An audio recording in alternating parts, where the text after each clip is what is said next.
It's Friday, the 10th of February, 2023. The last word in podcasting news. This is the Podnews Weekly Review with James Cridland and Sam Sethi.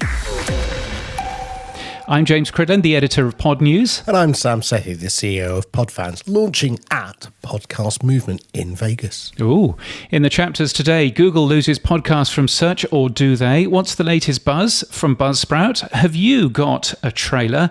What makes a chart-topping podcast? And news about something called Podnews Live. Also, hey, it's Jordan Harbinger, and I'll be on later to talk about how to grow and monetize your podcast, but also what I think of value for value and Spotify exclusives. Sean Glynn here, the CEO of Novel. I'll be on later to talk about our closing of our 5 million Series A investment. This is Tom Rossi from Buzzsprout, and later I'm going to be talking about Buzzsprout subscriptions. they will. This podcast is sponsored and hosted by Buzzsprout. Last week, 4,018 people started a podcast with Buzzsprout. Podcast hosting made easy with powerful tools and remarkable customer support. And now you can turn your listeners into supporters with Buzzsprout subscriptions. From your daily newsletter, the Podnews Weekly Review. Let's kick off this week, James, with, I feel like a Queen hit. Another one bites the dust. Google, they're at it again. They're going to the Deadpool with Google Podcasts. Or are they, James? It seems that I might be early giving them the death knell. What have they done, James? Come on, give me the beef. Well, what they've done is they've announced that something is going to die. They confirmed the story that, if you remember, we had last month about Google Podcasts disappearing from Google Search. And they announced in the Google Podcasts Manager, which is where you go and you look after your podcasts in Google Podcasts, they announced that they were getting rid of the podcast carousel. And basically that tool isn't going to give you any more information about how people find your show, which was actually quite useful. And that goes away at the end of this week. You know, if you read the announcement, you're there going, okay, so there's going to be no more podcasts in Google Search. And that's a bit sad, but there we are. After reading the announcement from Google, I double-checked it with somebody from PR at Google, and they said, oh, no. What's happening is they're not going away. They're being replaced with a new feature. And the new feature is called What to Podcast, except it's not called What to Podcast. That's just Google's internal name for it. But it's a quite nice sort of carousel type thing that is appearing only in the US and only on mobile and only if you speak English. It links to both Spotify and to Google Podcasts. And it's just what an utter mess that they announced that they're going to close something. And then they've actually not closed it, but they're just changing it so that it's linking to Spotify as well as Google Podcasts. It's just a mess. And I said to the PR person at Google, I said, look, I'd really like to be helping you tell the story here, not forcing you to, clarify something that you've already announced. Can I, how can we work together on this? And he's just said, it's okay, no worries. It's just a very strange old thing. But yeah, it's just a bit of a mess, isn't it, Sam? It's just another Google mess. Well, I personally don't use anything apart from search and YouTube. I think all Google products end up in the Deadpool. I don't invest time, energy, or effort on them anymore. And I suspect with the announcement of Bard, I don't know if you saw that, the AI that came out with the wrong answer on the launch. Well done, Google. Yes. And 9% down on the market. Google got their hands tied with a lot more things than worrying about podcasting. So no, I'm not really going to spend any time there. I think you're absolutely right. I think that Google is sitting there going, all of a sudden we've got quite a lot of problems and fires to put out, and we really don't care too much about podcasting. But, nice to see that Google is now helping Spotify in terms of being even more of a market leader. I wonder how much of it was, the EU, antitrust stuff that actually Google really shouldn't just be linking to its own podcast. It should be linking to somewhere else. And so that's why there's this new product of Google's that now links out to Spotify as well as to Google Podcasts. I don't know, but it's all It's all very confusing. Yeah, they've also got problems with the fact that they've bought the search engine slots in Safari and Firefox, and the DOJ in America are not happy that they've got that monopolization of search. So, yeah. If they stop paying for Mozilla for being the default search in Mozilla, doesn't that essentially mean the end of Firefox entirely? Probably, unless Bing comes in. You never know. But I mean, why would Bing pay pay the millions of dollars that Google have been paying for something that, well, I don't know. I mean, maybe they will. Yeah. I mean, Bing has also, of course, announced their own AI-powered search, which you can already get on the wait list for, and I've already signed up. So, who knows? We might be switching to Bing. Oh, don't. That could be interesting. Can't see quite why I would, but there we are. The one thing that I did think about, when you said Spotify and Google were listed as the destinations in Google Podcasts in the carousel, I wondered whether in the RSS, as the host of a podcast, you could actually state within the namespace where you wanted your primary and tertiary placement. So could you say, instead of Spotify and Google being my primary ones, I want Fountain and Podverse to be my primary ones, or Castomatic or Pocket Cast or whatever. You could do that. That's really interesting. I mean, there was a proposal a long time ago for Podcast ID, I think its name was, and the idea was that, you would put your links in there for all of the platforms that you're currently on. And I really like the idea of being able to prioritize one. One of the things that I've been saying recently, and I was saying this on a Twitter space on Tuesday, is wherever you get your podcasts is a really annoying phrase.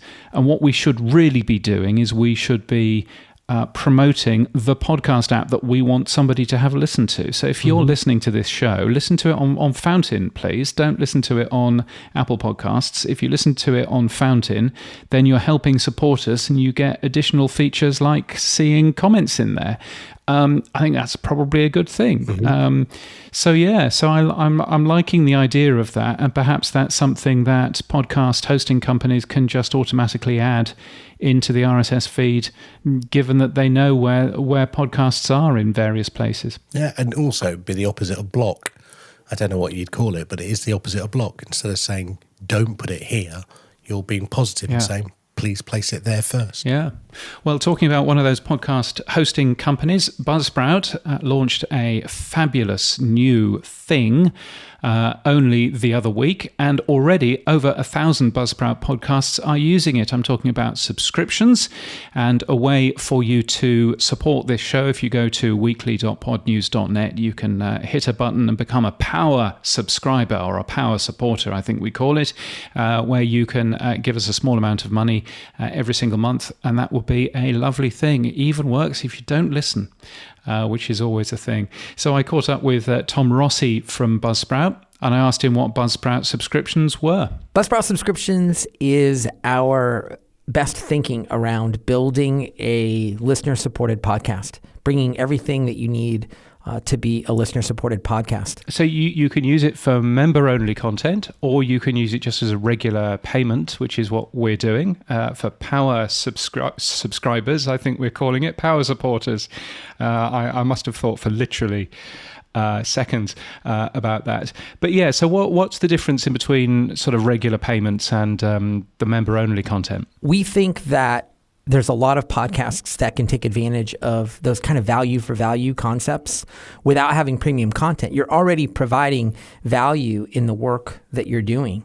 And so being able to say, look, if you get any value out of the show, consider supporting the show at $3 if it's worth $3, $10 if it's worth $10. But making that ask of your listeners to be able to support the show, and then giving them the ability to provide premium content is just another tool in the toolbox for a podcaster to be able to provide. But we think that that's a smaller, there's a smaller number of podcasters that can really take advantage of that right now as they're growing and, building their audience. Yeah, because it's a lot of work to put together additional content and everything else. Yeah. And it may not even be necessary. You might not even need to do that if you can generate listener support just in the value that you're bringing already in the content.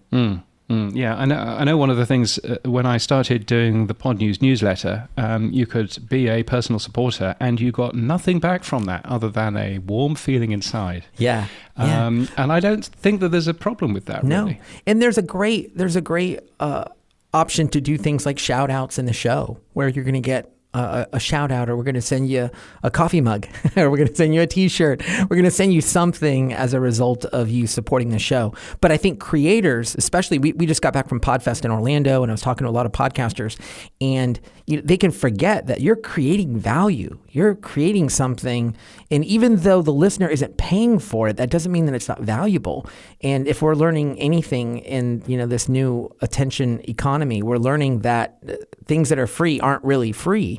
And I think podcasters can really remind their listeners, hey, it cost me money. It cost me time to build this podcast. I hope you enjoy it, but consider supporting because that'll really help us, continue to do what we do. Yeah, there's a podcaster here in Australia called Ronsley Vaz, and I saw him doing a couple of talks around sustainable creativity, and he very much says, you're not starting a podcast to give up your day job, to do, to own a yacht, all of this kind of stuff. Actually, what you might be doing is starting a podcast to pay for a nice meal out, or for your car payments, or whatever it might be. And I think that's a really interesting way of having a think about that. There's so many ways to get a return on your work, right? When you're building a podcast, besides just the straight monetization, right? I was talking to someone at PodFest, and they were saying that they look at their podcast as their business card, right? Because anybody that listens to it, they now find out about them, and now they might reach out to them as a consultant. They might have classes that they can sell. They have all these different services that they can sell on top of it. So there's so many different ways, and Buzzsprout, we just want to provide all of those options to our podcasters so that we make it easy for them to be able to enter whatever makes sense for their podcast. So we don't recommend that everybody does everything, but we have the tools that are out there so when they need them, they've got them. So is the plan to interface with Apple subscriptions as well? Is that coming up? Yeah, absolutely. For the premium content, being able to upload that subscriber-only content to Apple through their delegated delivery, it's definitely something we're working with Apple on. Cool. Now we've got 5 subscribers. Kevin Finn is on there. Tom Rossi. Excellent. I think one of the big differences in between this and other services that I've seen, especially Apple's, is that I can see people's email addresses and I can get in touch and find out more information if I want to. Yeah, definitely. Giving that information to the podcaster so they can connect, right? We know that listeners are interested in more connection with the podcaster. And so providing them the information so they can actually connect is definitely something we wanted to do. Another important distinction as you're looking at other things that we do, the unified feed, I think, is huge. The ability to actually sell your premium content. If you're a podcaster that has premium content, we actually include it in the RSS feed where people can see it and it's got a little lock on it. And they can hit play and it'll play a little audio to tell them this is premium content, consider subscribing to the show. So I think that that's a big differentiator as well. So if you are taking the time to build that premium content, we wanted to give them a way to market that premium content. And what better way than to put it in your RSS feed where you already have people listening. That's really neat. That's really clever. And it makes it far less invisible to people who haven't subscribed, which is a nice thing. You used the phrase value for value earlier, and I think probably the thing that would make this proper, in inverted commas, value for value is instead of having those 5 or 3 or however many it is price points, then there's an extra one that I can put in $20 or $40 or anything else. Is that a feature request I can put in? Absolutely. Yeah. Yeah, that's definitely something that we'll be doing. The first rollout, we want to get it out there and start to see how people use it. And we know that mobile is king when you're listening to a podcast. And so we wanted to make it really simple for them to be able to, just in a couple clicks, to be able to start supporting that show. And so, but we'll continue to learn and get better. But I love that concept of how much is it worth? You tell me how much it's worth. Put that number in and hit the button and you're off to the races. Yeah, and I like the way that it's a 15% fee for you guys to run the whole thing, but actually that 15%, if I've understood it correctly, includes all of the payment costs and everything else, which is something that doesn't necessarily happen with others of these. Yeah, exactly. What we wanted to do is be transparent. There's no smoke, there's no mirrors, there's no surprises. It's just straight 15%. And I even at PodFest, I could see as people get confused because they're like, well, wait, what am I paying with my current provider? So, well, you have to go do some research because they don't make it easy to figure out what you're actually paying. So we said, look, we're just going to do the 15%. We'll pay the credit card fees out of that 15%. We already include it with anybody who's paying for a subscription. So we're not trying to make money on the service. We're just trying to cover the costs associated with running it. And that was how we ended up where we ended up. What other exciting things are you guys working on at the moment? Can you give us any exclusives? I don't know if I am authorized to share.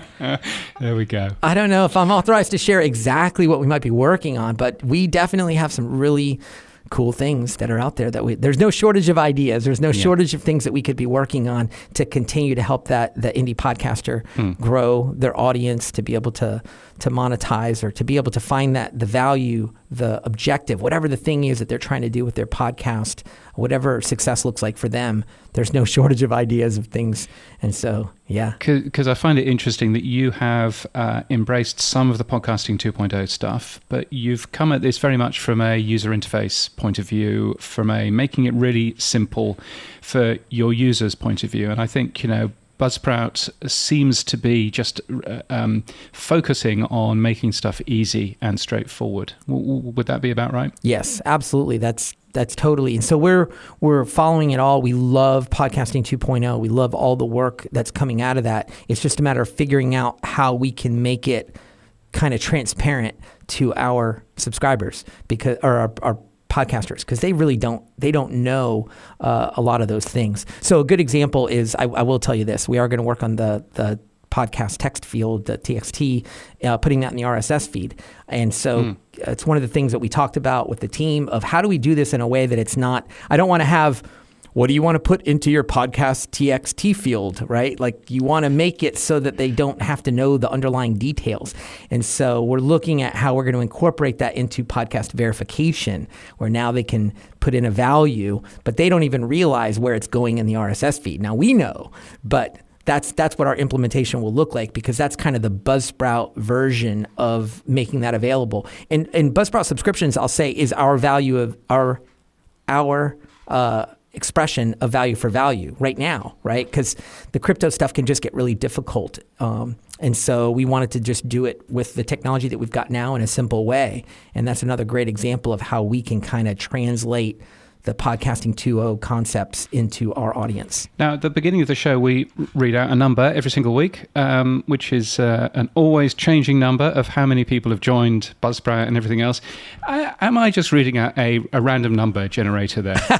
It is not a random number, but I'm sure it includes every podcast that's created. So I'm sure it does. Yes, I'm sure it makes us look very good. But it's an excellent thing. So thank you for doing that. And you've just been at Podfest.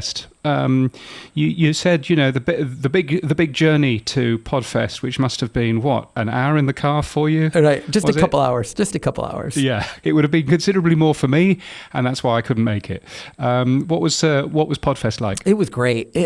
For us, it's so much about being able to connect with our podcasters, because you interact with them maybe on Facebook or by email and support, but actually being able to have them stop by the booth. And I love watching them work, where you'll bring up the computer and let them click through and show you their podcast, or they'll show you how they've set something up, and you can watch when their eyes light up the things that they're excited about. So I just love being able to interact with podcasters. And so Podfest provided no shortage of opportunities to be able to hang out and meet with our podcasters. It's always a weird thing when you watch somebody else use the website that you have built, and you go, why have you clicked that? What are you doing now? Absolutely. Yeah, and you mentioned that Cameron Mall joined our team, and he was able to go down there for a day. And so it's great for him as a designer to kind of see how it resonates with our customers and the kind of words that they're using as they describe it, and the things that they love about it. And so it was a really good opportunity for him to be able to hear that. Yeah, no, that was really good. And we'll see you at Podcast Movement Evolutions, I guess? We'll see. I'm not going to be there, but somebody from our team should be there. Las Vegas is a little bit further of a drive. I tell you what, I'm going to Las Vegas in February, and then I'm going again in March, which means that I'm going to Las Vegas twice more than I want to. I've been to Las Vegas many times, don't really want to go again.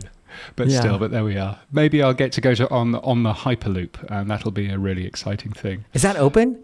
Yeah, I believe it. I believe it's open. I believe it'll be open. I mean, certainly for the NAB show, which is what I'm going there in March. It's basically under the convention halls. I mean, it seems the most pointless thing, but still, there we go. But I would still want to go see it. It's Vegas. Vegas is full of the most pointless things. So still, if people want to get in touch with you, Tom, how do they do that? They can do it on Twitter. I'm Tom Rossi7, or they can email me, tom@buzzsprout.com. Tom, thank you so much for your time. Thank you. There you go, Tom Rossi from Buzzsprout, a wonderful new feature that Buzzsprout have added for subscriptions, and it's working well for us so far, James. So indeed, it's working well for us and working well for lots of other people too, but it's really nice seeing people's names in there. Maybe we should do something special for the people who are becoming a supporter in there. Maybe there's something that we can do later on this year. Who knows? Anyway. Now, moving on. Novel raises 5 million in funding. That was a story you wrote about last week. Novel is founded by Sean Glynn back in 2019. It's based in the UK, in London. And they got 5 million Series A investment from VGC Partners, James. So well done to them. Yes, they've got a significant amount of money. And I remember hearing about Novel about 18 months or so ago, and then all of a sudden Julie Shapiro, big name in podcasting, used to look after Radiotopia, used to work at PRX. All of a sudden she announces that she's leaving Radiotopia and PRX. I thought she was rusted onto that company, but no, she moves over to become executive creative director at Novel, which she ended up doing in the middle of last year. So all of a sudden I thought, wow, that company is taking things really, really seriously, and it's really grown, hasn't it? And it's got, 41 shows now? Yeah, 41 shows, which they've been doing on behalf of the BBC, Spotify, Audible, Wondery. They've got the award-winning podcast Bellingcat and the Superhero Complex, which you'll hear about more in the interview, which might go to TV or film. You never know. They've also got some other ones you might have heard of, James. Call Me Mother. And they recently launched for Wondery this week, Stolen Hearts, which is an interesting, again, set in Wales podcast. So you caught up with founder and managing director Sean Glynn to find out more about Novel. Sean, congratulations, first of all, on the investment. In a nutshell, how long did that take to get on board? I know funding is enormously difficult to do. So when did you start the process? Yeah, we started the process really in Q2 of last calendar year, but then really got into it in the third and fourth quarter. The world changed a lot between us deciding to take on funding for the first time with a Series A and when we were close to closing. An awful lot happened in that time. So yes, it was tough, overjoyed. It's now done and very happy with our new partners. Yeah, and you've been on a hiring spree before the funding even. So you took on Julie Shapiro. You've taken on a few other people as well into the group. You've taken Neil Krishnan. What's the goal? Is this the funding for more growth in terms of hiring or internationalization, or what is the money for? Yeah, great question. So I'd really break it down to three things. First one of which is audience. Julie coming on board with great originals experience. We want to continue working with all our partners, but we also want to fund, distribute, and fully own and operate our own shows. So we want to build an audience with a mix of narrative shows, which we've done many of before, some always on shows. And what we see is in between those two are what we call elevated always on. So perhaps a few more than truly always on shows, but higher production values. So one is audience. Second would be IP. We have many exciting deals with the likes of iHeart, Wondery, studios, all kinds of things to help us generate our IP ideas and then execute them with distribution with a big eye on adaptation. And that's where Neil comes in, which I can come on to. And the third one is brand. You know, we spent quite a lot of time thinking about how we look and how we sound. And I want to build that up because I think there's a bigger space for a great brand in the podcasting space than what exists today. Okay, that sounds great. You mentioned Neil, so he has come on board from Universal Studios. What is his specific role then? Yeah, so Neil is the head of TV and film. He's based in LA with Julia Bromberg, his creative executive. She joined from A24. And that, at the moment, is really looking at the vast number of shows. You mentioned 41 shows that we've done over the years. Most of the time, some of the time, those are fully owned by others. But most of the time, we've got a pretty strong back-end position, normally around 50% or so. And we're looking to take that out to film and TV partners, often based in LA, and say, what can we do together on this? So the superhero complex is currently, it's been optioned, and we're looking at extending that out further with Universal NBC and many other shows that we've done over the years more recently, and shows that are in production now, what kind of life they can have in a derivatives world. That's a really big area of growth and excitement for us. And Neil and Julia are just such a superb team to execute on that. So when you have your own IP shows, where does the origination come from? Who's producing those in terms of the content? Yeah, absolutely. So, a big help for Novel from the time of when we started really growing fast was a big development department internally. So it's made up of current and former journalists, researchers, all sorts of people. And they originate ideas all day. Sometimes they're original investigations from us on the ground up. And there's a particularly exciting one that'll be coming out later this year with Wondery. Or we approach people and say, we love your work. Here's the work we do. How can we develop something together? Or perhaps you have something already. And then that often works. And as we're becoming more well-known and more well-liked for the kind of work that we do, people approach us with stories. So development is at the heart of what we do. Now, you've just launched Stolen Hearts for Wondery. How long did that take to produce, just out of interest? Oh, good question. About 9 months. Okay. Yeah, these things aren't done fast. There was lots of access to be done, access to be unlocked. Wondery are fantastic partners. They're very careful.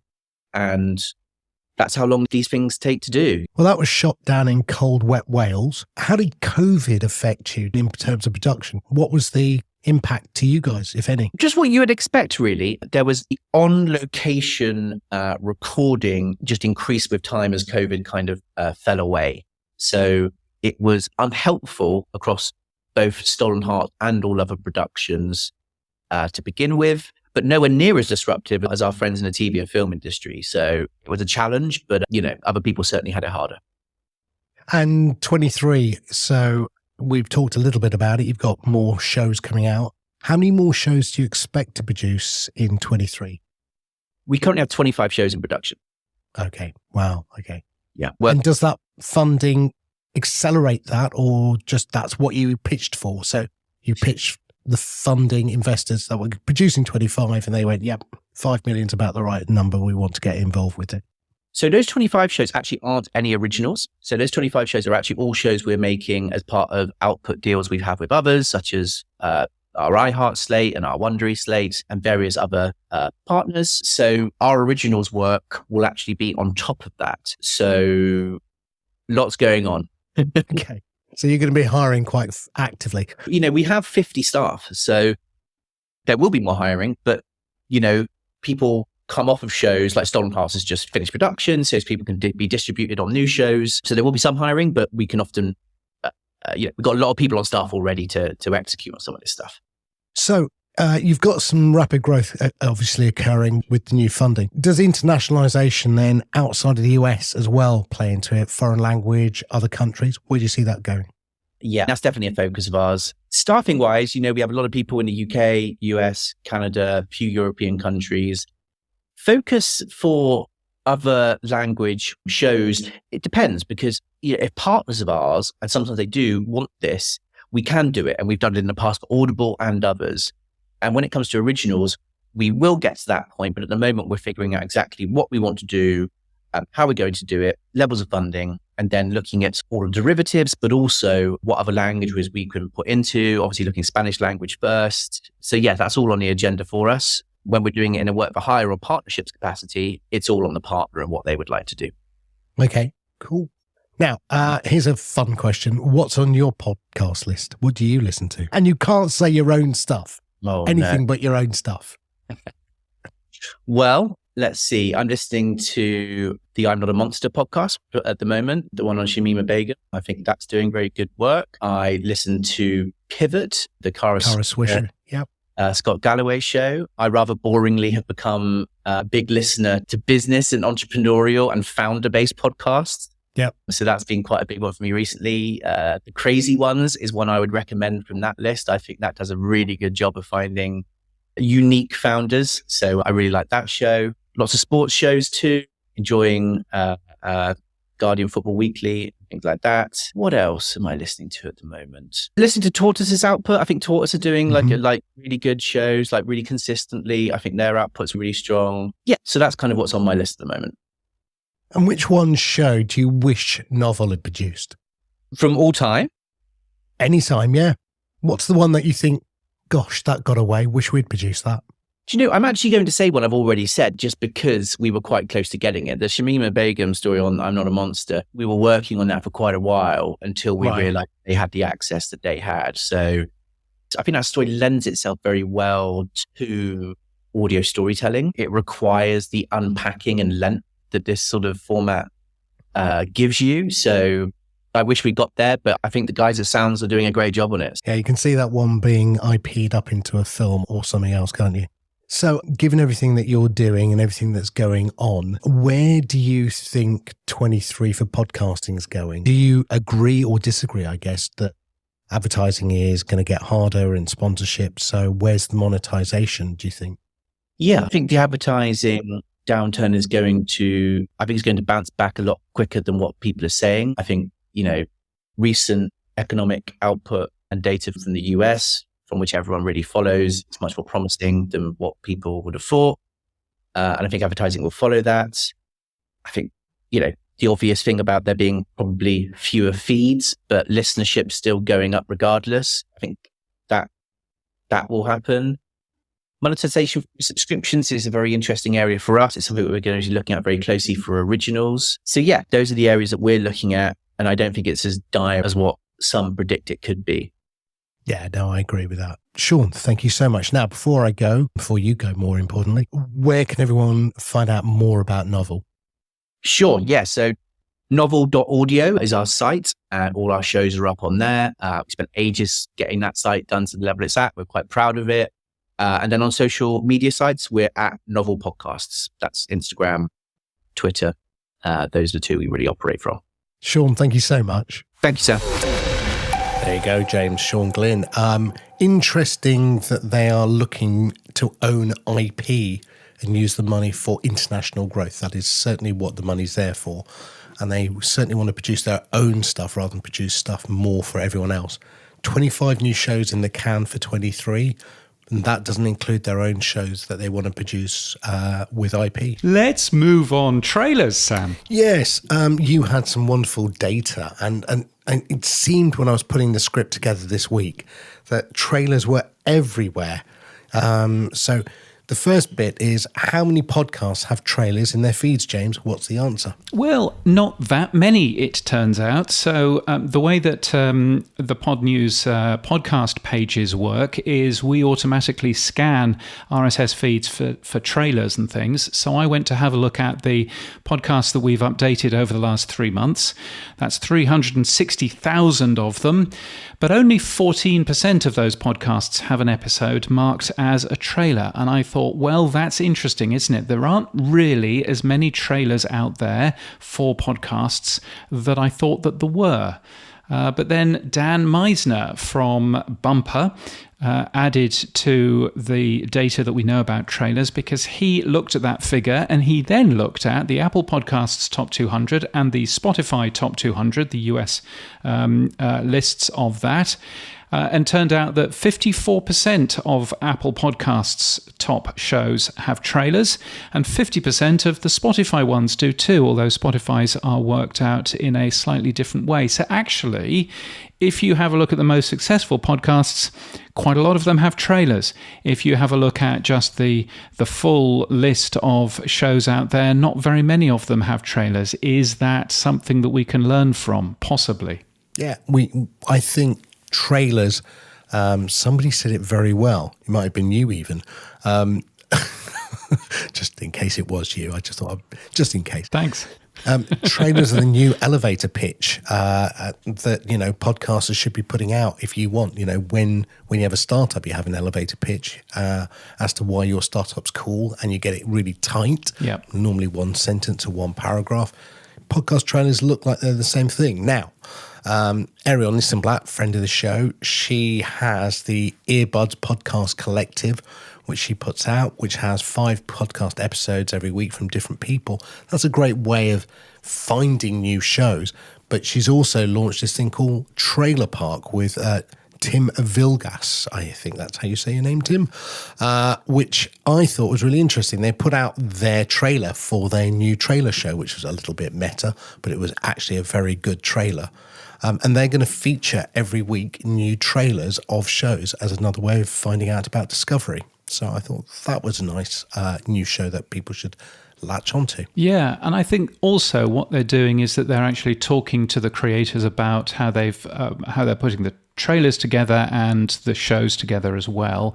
Because if you're a fan of trailers and you want to have a listen to as many trailers as you possibly can, it's a great way to find a new podcast to go and have a listen to. New podcast trailers is available from Podnews. Now, you won't find it in Apple Podcasts because they won't let it in. But you will find it if you go to podnews.net/trailers. And you'll find it there, and it's basically an RSS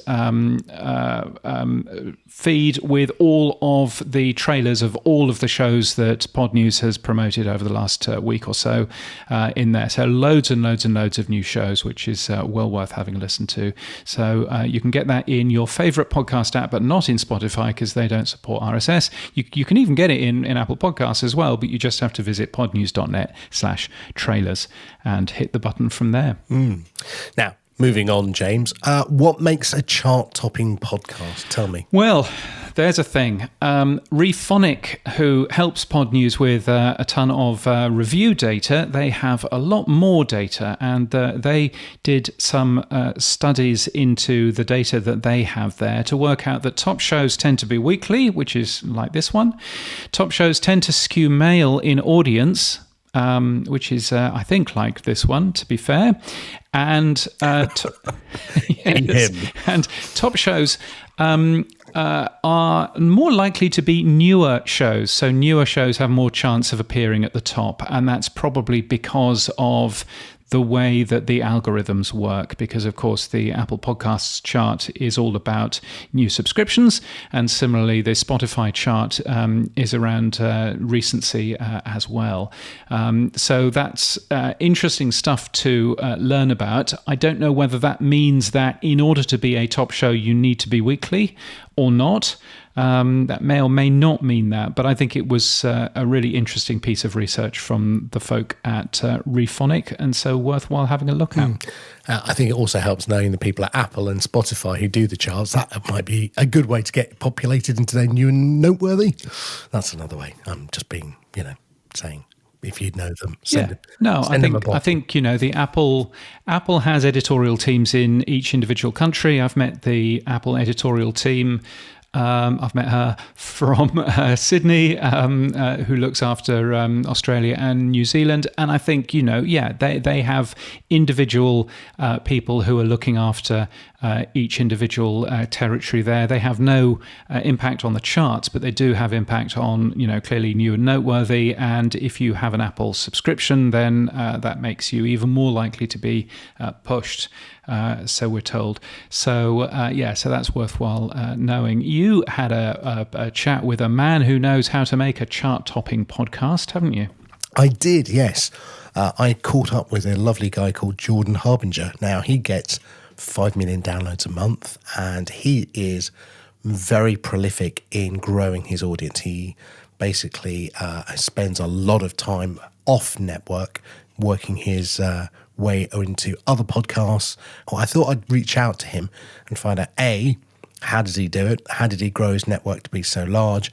And B, also, what does he think of Spotify exclusives? Would he become the next Joe Rogan? I have thought about this, and I've had some tempting offers in the past, but the answer is usually no. Now, if you offer me $200 million, Let's do part 2 where I eat those words. We'll have it on my yacht, right? Okay. We'll record it on my yacht. I've got that stored here. I'm coming. Yeah, exactly. But not really. And the reason is because I thought about this and I may be missing something. But okay, let's say that I get an exclusive deal from Spotify. And let's say that it's $20 million over 5 years, whatever, spitballing. Now, I go to Spotify and I can retire after that, but I really love doing my show. All right, so I go to Spotify and I do this for 5 years. And then when it's time to leave, I go, you got to renew me for $20 million more for 5 more years, or even perhaps better. And they go, not really, because when you went from everybody being able to hear you, you had, and for the sake of math, let's do 100,000 downloads per episode. That's not what would get you that MG on Spotify, just to be clear. But when you took your 100,000 member audience and you became exclusive on Spotify, we saw maybe a 60% drop. And I bet you it's more like 80, but whatever. Let's say it was 60%. So now when they go to renew your contract, your audience is smaller. Okay. Well, I'm going to not be exclusive. Okay, good luck going back into mainstream everywhere and then trying to rebuild your audience, because that's not really going to work. You've still lost everyone. So now you've got to somehow advertise that you're available everywhere. Good luck. How are you going to do that? What are you going to do? Tell your existing listeners to tell their friends? Fine. Like no one's ever thought of that. That's not going to get you your audience back. So you're constantly giving away leverage because you're constantly decimating your audience. Now, again, if you're Joe Rogan, you don't really care. You've got enough people that are just migrating over to Spotify. That was the idea. But if you're the average Joe and you're going to give your audience up for, let's say it's $5 million over 5 years, well, you're probably leaving a lot of money on the table. Could probably make a few $1 million a year not going exclusive, and then you can do it for as long as you want to, instead of trying to just hope and pray that Spotify is going to renew your deal and it's not going to be what I think it is, because you have no leverage now. So I wouldn't do that, because I'm not necessarily optimizing for where am I going to get the biggest deal. If Podcast One offers me 2 million and Spotify offers me 2.5, but I got to ditch half my audience to do it, I'm not taking that deal. It's a bad deal. And I've seen a lot of creators get really screwed over. I won't mention the show, but there's a couple shows that I'm thinking of where they were so smug. They went to Spotify, they got an exclusive deal, they had this massive show that had really just taken off, and it was just an absolute smash hit. They went to Spotify exclusively. When their deal ended, they didn't get a renewal.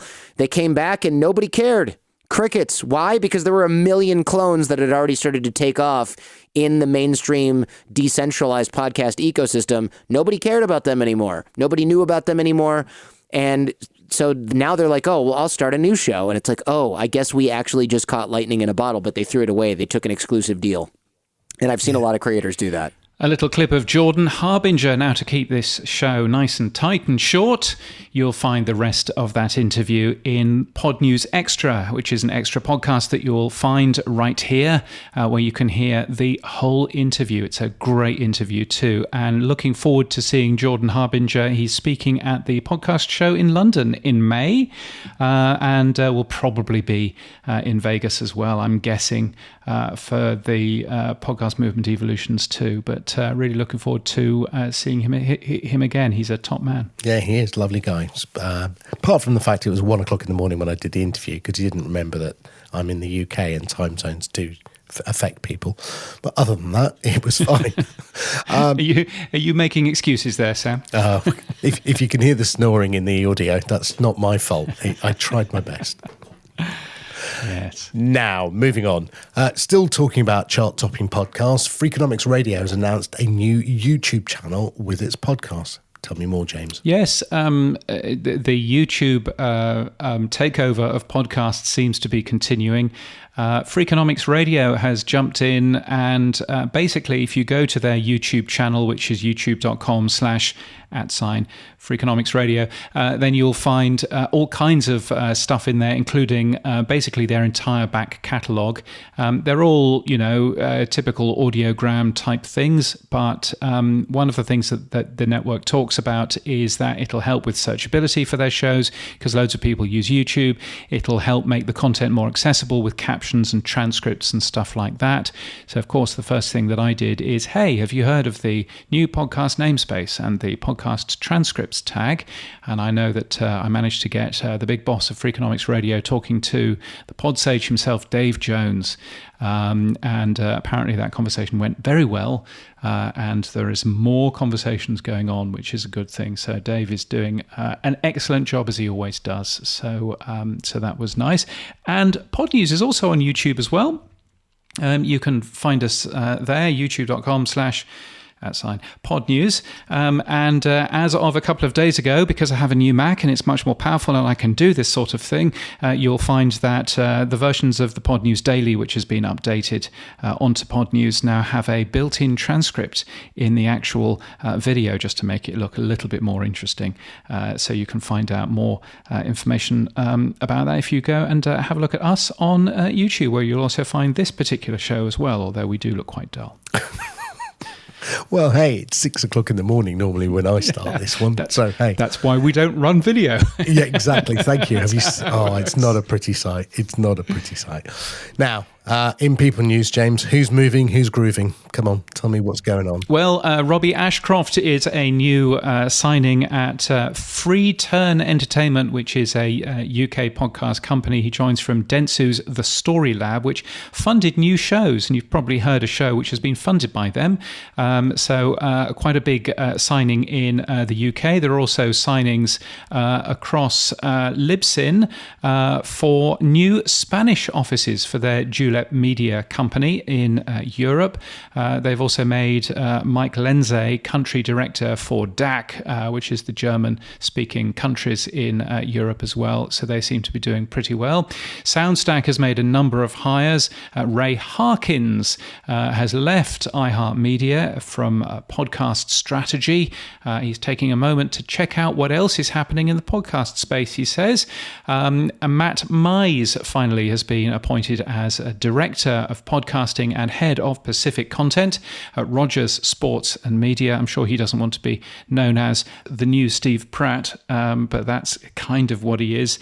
He's been with Rogers for more than 4 years and looked after branded content and commercial integrations, and I'm sure will be an excellent person, and I'm looking forward to seeing him at Radio Days North America in the beginning of June as well. If you're looking for a job, Podnews has podcasting jobs across the industry and across the world. They're free to post. It'll just take 2 minutes. podnews.net/jobs. The tech stuff on the Podnews Weekly Review. Yes, it's the stuff you'll find every Monday in the Podnews newsletter. Here's where we do all of the tech talk. We do indeed. Now, Dave Jones, he of the Pod Sage, who's been very busy with other people, he's also found time somewhere to add a new podcast index API output.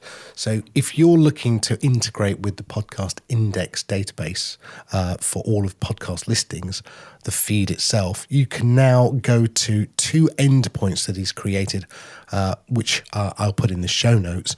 And you can, instead of doing API calls, you can just simply get every 15 minutes an update and an export of the data. So again, if you don't know how to do the API calls, here's a nice JSON file that you can use within your app or whatever you want to use it for. He's a bright man. Cloudflare have announced a thing called Wildebeest, which is basically a much simpler to use Mastodon server. It's using all of Cloudflare's stuff, all of the clever stuff that they have in the cloud, everything from image resizing to storage to all of that kind of stuff. So it's basically a Mastodon compatible client, but it's much easier to host. So that's a nice thing. When I tried to set up my own Mastodon server, it was not a good plan. I have to say, I did do an upgrade on the Podnews Mastodon server, which is actually a Pleroma server, the other day. And whatever they've done to the code, they've made it much better and much easier to use. on an Amazon EC2 instance. So I'm grateful to them for doing that. That's a great help. So that should hopefully mean, why am I talking about Mastodon all of a sudden? Well, that should hopefully help podcasters do stuff around cross-app comments, which is something that everybody wants to see, but nobody seems to actually be doing yet. Perhaps this makes it easier to host the Mastodon server that you need under the hood to run cross-app comments. So that would be a good thing too. I also highly, highly recommend reading the blog post that Cloudflare have put out around Wildebeest. It is brilliant. If you are a geek and you want to get into things like WebFinger and ActivityPub and you want to understand all of the security layers underneath, they have gone on for page after page. It is absolutely brilliant. So whoever wrote that, round of applause to you. Now, anyone who listens to the Podcast Index show on a Friday night, which I do regularly, will have heard a couple of things last week that were slightly confusing. The first one, Dave Jones was trying to explain why, James, sats, fees and splits within the value block don't have to add up to 100%. You can have 150% in the value block.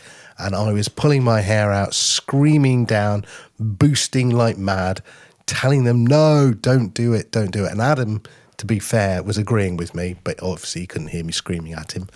But the show was lit, and so I did have some form of recall to get back to. But yeah, what Dave was suggesting was that anyone can put any amount of sats into a value block for a certain person, a guest, a service, whatever. And it's up to us, the app developers, to then take all of those sats, work out the number of people that it is, and then do some clever maths on our side to work out what that percentage would be. I was like, And then I thought about it for a little bit, because what there's a feature in the value block called fees, and I've never used it, and I never knew what it was because it's badly documented, by the way. So fees, it turns out, should be used where you're an app provider. Say if Fountain wanted to take a percentage or Podverse wanted to take a percentage, or you're a service provider. So if somebody's providing like a chapter or a transcription service, and you have a fixed fee for that for every week, then you should call that a fee within your value block. And if it's a guest, a producer, people-based, then you should use splits. And that, I think, is what I took away from the conversation last week. Yes, I was listening to that while I was cutting down trees in the garden. And I got hugely confused, and I particularly liked. Monty Python comes back every time. Yeah, I particularly liked. I'm a lumberjack and I'm okay. I particularly liked the bit in the middle where Adam was basically saying, "Okay, Dave, if you ever have to explain that again, don't explain it that way." Yes, exactly. Which I thought was pretty good. But yeah, I mean, I think one of the issues with a lot of the specs on the new podcast namespace is that they kind of forget that actually they're not for humans, they're for computers to read, and it doesn't really matter what a human will think of them. It's a really easy job for a computer to go, how many shares are there here? There are 80 share points. Great. Okay. Well, we know what 20% of 80 is, and that's basically how that bit works. I'm absolutely cool with all of that, and I think that all makes a bit of sense. But yeah, fees for apps and for services. Absolutely being used as extra, and that makes a bunch of sense to me. But it was that was about 20 minutes, wasn't it, of an explanation, which was a very complicated explanation. Yeah, it was. I tried to stay with it, Dave, if you're listening, but wow. Anyway, I think we got to the end of that one. So hopefully there'll be some clarity in this week's show from Dave and Adam, and we can then implement it properly. Now, treading carefully on this next part of their show, Podcast TXT, James. What happened was I did an interview with Todd Cochran from Blueberry, who mentioned that he supports Podcast TXT, the new feature which allows hosts to remove email from your RSS feed. James, I think you seem to have got the brunt of it, but actually I don't think you have anything to do with it, which is a conversation happened in LA last year about the spam that Acast was putting out into the industry. Buzzsprout and several other hosts were getting really cheesed off with Acast. Originally, Alberto from RSS.com and, you and I think, were looking at a more OAuth type solution. But Ted from Apple seemed to suggest that Apple would support Podcast.txt if it was implemented. So that seemed to weigh heavily. That was then implemented by Transistor. What happened was a conversation over coffee between somebody in Buzzsprout, I won't say who, and Todd, just resulted in cross wires, which is, hey, look, be careful, tread carefully when you implement this, Todd, because it may result in a bit of confusion and some support calls. That sort of got inflated into Podcast.txt, causes lots of support issues. It doesn't. And listening to the boys from Buzzsprout, Tom Rossi said, I still think it's the right thing to do. Podcasts can certainly put their email address in their description if they still want and provide their contact information to the world. So, end of this conversation is that I think fingers were pointed wrongly in your direction. I don't think you were the instigator or the propagator of this. And I also think that Podcast.txt has been half-baked into RSS. As an app developer, I find it frustrating because it's hard to find as an end user where to go and re-enable it.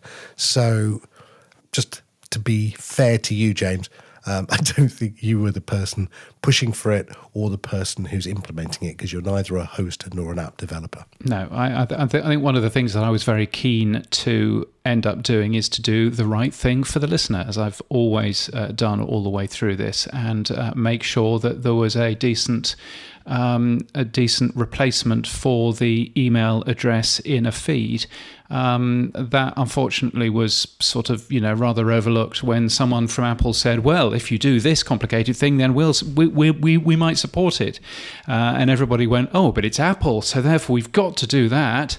And so rushed to that end. And I'm not necessarily sure that it was the right plan, but it's the plan that we have, and it's the plan that we will presumably stick with. There have been a couple of interesting ideas in podcastindex.social around how to make that better. So we will see how that works. Yes, let's move on then, shall we? Podcast RSS feeds and artwork and transcripts. Just a reminder that if you don't have a valid cause header, it means that if you are a web app and you're trying to access this stuff, then your web app can't. And so therefore, if you are a podcast host, make sure you have valid cause headers. At some point, I might have to put some kind of a test for that in the Podnews podcast pages.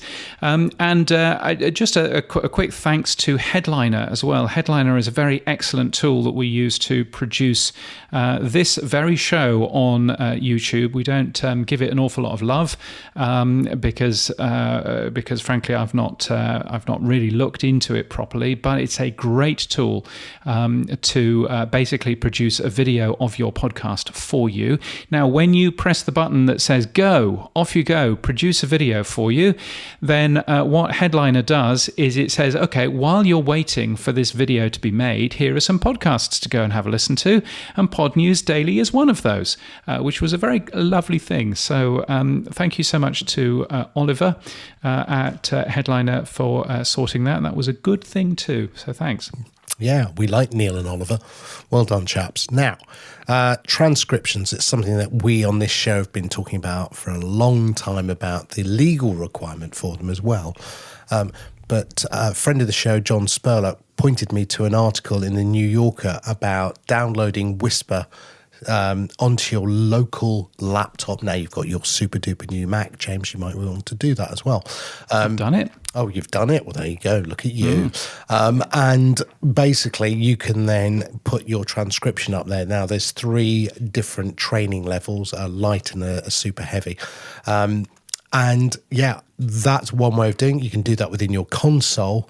The article was very bullish on it. It said nearly perfect speech recognition has become not just an application, but a building block for applications. As soon as this happens, things move very fast. And I tend to agree, because on the back of great speech recognition, I was thinking the other day, you could use then ChatGPT against all of the transcriptions within an application to then find deeper, rather than simple title search or person search.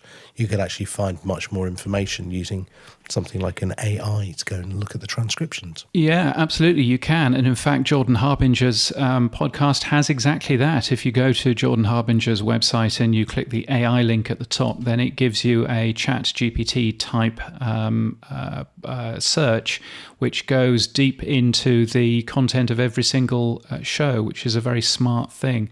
So yeah, I think there's a real set of opportunities around transcription. Benjamin Bellamy has written a really good blog post very recently about adding whisper.cpp, which is a super duper fast version of Whisper for transcription for podcast apps. It's now what Podnews is produced with in terms of the transcriptions for the Podnews Daily. So that is working very, very well. And there's all kinds of, there's paid for versions if you want to get the paid for versions, which I think Daniel J. Lewis has used, Mac Whisper Pro. But there's also free versions that you can download. There's also a tool out there called Good Tape, which is worthwhile taking a look at, a secure transcription service for your interview tape. It's aimed at journalists and gives you a couple of different transcription outputs from that. And talking about transcriptions and things, well, forget that I mentioned the word transcriptions, but I'm going to talk about Hindenburg Pro 2.0. Hindenburg Pro is the excellent audio editor that we use for this very show. And there is a thing called Hindenburg Pro 2.0, which they've just announced. It is going to be revealed on February the 13th, which is World Radio Day. It has an additional and very, very cool feature. We've not just been talking about transcriptions at all. But if you go and you have a look at the link, which you'll find in the Podnews daily newsletter from Thursday, then you will find a little graphic that says transcriptions on it. Not quite sure what's going on there. Anyway, all will be revealed on World Radio Day, February the 13th, and Hindenburg Pro 2.0 as it enters into alpha or beta. So you can actually play with the thing, whatever that might be. Great news I saw last night. Podverse has a new version out, and they're now supporting value-for-value streaming in videos on the application. Yeah, and they've been doing an awful lot of work under the hood, changing all of the audio streaming technology that they use, and it all works really nicely. So it's it's becoming more and more polished, that app. It's a really smart thing. So congratulations to that. There's a bunch of other interesting things. Hey, here's an interesting thing. Libsyn. Libsyn's The Feed podcast has added a podcast soundbite audio clip from the new podcast namespace into their RSS feed. I thought that that particular podcast really didn't like the new podcast namespace, but it turns out that they clearly do. And what's even nice... It's Dave. Dave's been out there again. He's doing his evangelistic work. Yeah, that clearly must be it. Anyway, the audio which has been clipped up is Rob Walsh agreeing with what I was saying about the big decrease of new podcasts not actually being a thing. So that was nice to end up seeing. And last but not least, podcast host RSS.com now supports multiple podcasts under the same account. So well done to the boys there. Well done to them. Now let's have a quick look around the world. I have been publishing lots of stuff about podcasting in East and Southeast Asia on the Podnews website. We expanded it this week to have a look at the Philippines, where true crime isn't a thing for one very good reason, because everybody talks about all of the crimes that other people do, and Indonesia and Vietnam, who are, of course, two different countries, but the same kind of habits. You'll find those at podnews.net. Lots of of research around audience listening to podcast ads. 97% of Americans apparently have taken action after listening to a podcast ad. It doesn't necessarily say what the action was. Maybe the action was turning the podcast off. But anyway, that was new research from Acast. Clearly, that wasn't the action. But some good research from Acast there. And here's a thing. If you're a person aged between 13 and 34 in the US, 1/3 of those people listen to a podcast every day. 1/3, which is quite a thing. Events going on. It's Africa Podcast Day on Sunday, so congratulations to them. On Air Fest happening towards the end of February. Podcast Movement, of course, in early March, where we will be. You will be speaking there on Wednesday, the 8th at 11 in the morning. How micropayments can drive podcast monetization and listener engagement. And you're speaking with Moritz from Albi. So that's all very exciting, isn't it? It is, yeah. We'll do the first public showing of Podfans. So not nervous, not excited, not press the button. Let's see what happens next. Well, you'll have to write it by then. Oh, yes, there you go. Better get going. See ya. That'll be a good thing. Also, Radio Days Europe, which is happening towards the end of March in Prague, which has a specific podcast track in there. The New Zealand Podcast Summit in Auckland, assuming it's dried out, May the 13th, and the podcast show in London towards the end of May as well. Loads more events, both paid for and free at Podnews. They're virtual events or events in a place with people. If you're organising something, you should tell the world about it. It's free to be listed at podnews.net/events. Maybe there are some other events that we should be adding onto that list. Maybe, Sam, we should be running our own live events. Well, that is an idea for you, James. And in fact, we are going to be doing that. Are we? Yes. So let's announce this first one. Manchester on the 13th of June, we are going to be at the Lowry Theatre doing Podnews Live in the Compass Room.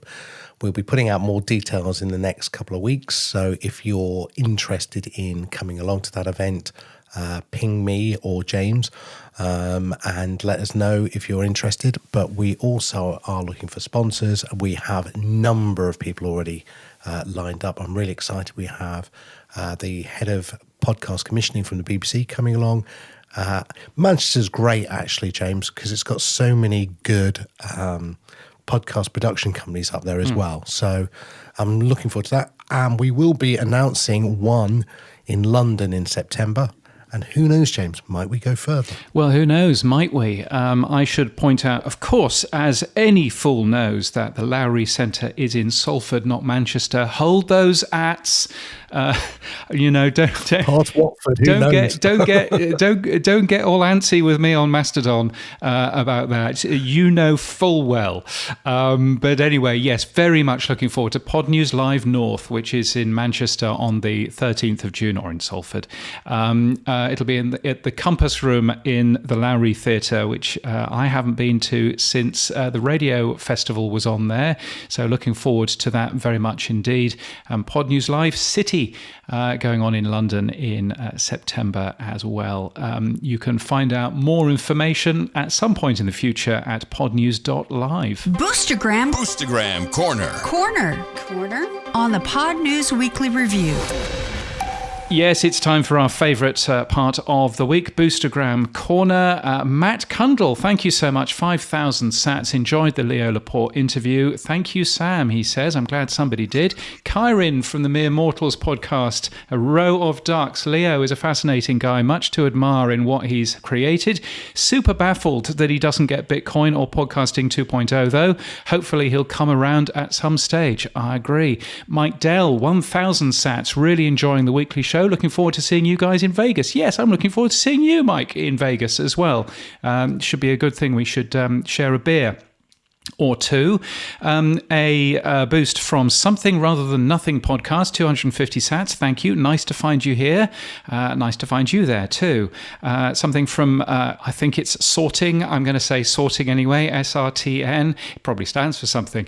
250 sats. Thank you. Keen work as always, with a little star emoji. So thank you for that. And Real Coach Andy, 100 sats. Great show. guys. Glad you guys are back. Where did we go? Yeah, I don't know. Where did we go? Who knows? And an email from Peter Notche, who is the producer and host of The Sill, a podcast that comes out of Ontario in Canada.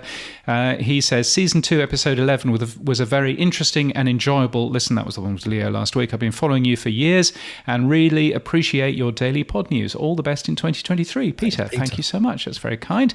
And Norman Cheller tweeted at Old Sam Sethi. Is that one of your Twitter accounts? Old Sam Sethi? No, I'm trying to change my old Twitter handle and move it over to another handle.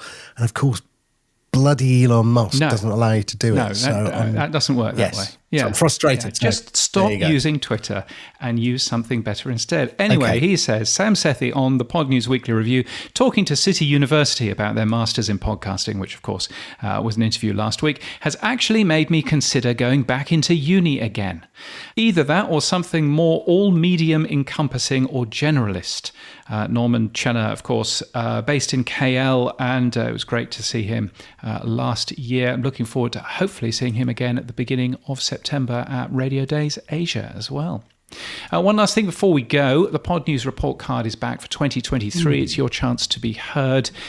We feed back an awful lot of information from the Pod News report card, straight to Spotify, straight to Google, assuming that company still exists, straight to Apple. I'm sure that company will. And it's a great way to get some feedback back to those. If you haven't taken part in it yet, please do. Podnews.net/report card is where you'll find that. Podnews.net/report card. And I will be unveiling the results at Podcast Movement Evolution. So if there are no results, it'll all be your fault. So please go and do that. Now, what have I done? Now, what's happening for you this week, Sam? Well, I did it, James. I made the City University a Wall of Fame, even if it was for 1 hour or one day. I don't know. You did. Sandy Ward tweeted a very nice photograph of you hurriedly printed out on a colour printer and blue tacked onto the wall, which was very cool. Made my day. That was all I could say. Thank you, Sam. Yeah. And of course, not having gone to City, I'm not even eligible for the wall. So there we are. Tell me what else you've put in these show notes. It says here, Snort. What on earth is Snort? No, it's an account. But I was going to say fancy it as Zap, James, which is the new term that's coming to the Lightning Network from what I can understand. So Zaps are like likes on Twitter. And so you can zap someone with a short amount of Satoshis. And actually, if you look at Fountain already, they have something already similar to that, which is when you heart something in Fountain, you pay 10 sats. So if Oscar then changes that to a zap icon and fundamentally says you're now zapping someone rather than hearting them, then he will be on message with what's going on currently with the Lightning Network. Well, yes, but that would be worse UX. So, yes, here's hoping he doesn't do that. In my humble opinion, but we will see. I would imagine that the amount of people using Fountain is significantly higher than the amount of people using Nostr at the moment, although who knows what the future is there. Indeed. James, what's been happening for you?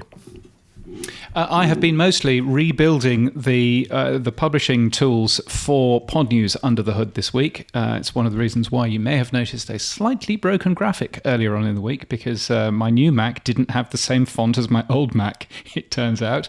But yes, I'm basically using Hindenburg now to just export WAV files, and then I've got a much better written set of scripts that generate the correct formats in the correct bit rates and everything else, and add all of the images and make them all so that they work nicely and fast start and everything else. So that has taken most of the week, but that was all quite fun to do. And yes, and that's basically what I've been doing. But blimey, I tell you what, if you have used a Mac for the last 8 years and you then get a brand new M2 MacBook, it just moves so fast. It's capable of so much more. So it's been a very good thing. So hurrah for finally updating my very old-fashioned Mac to a decent experience now. Yes, 16 gig, I assume. Yes, it's got 16 gig of RAM in it, and it's got 500 gigabobs of SSD storage. So that it was because if you got, I don't need that, but if you only got the 256 gigabob thing, then apparently it works much slower. So you see, I did my research. And that's it for this week. You can give us feedback using email to weekly@podnews.net, or you can send us a Boostagram, which we love. If your podcast app doesn't support Boost, then grab a new one from podnews.net/new podcast apps. Yes, and we would recommend Fountain, or at least I would. Our music is from Studio Dragonfly. Our voiceover is Sheila D, and we're hosted and sponsored by Buzzsprout. Podcast hosting made easy. Get updated every day. Subscribe to our newsletter at podnews.net. Tell your friends and grow the show. And support us. The Pod News Weekly Review will return next week. Keep listening.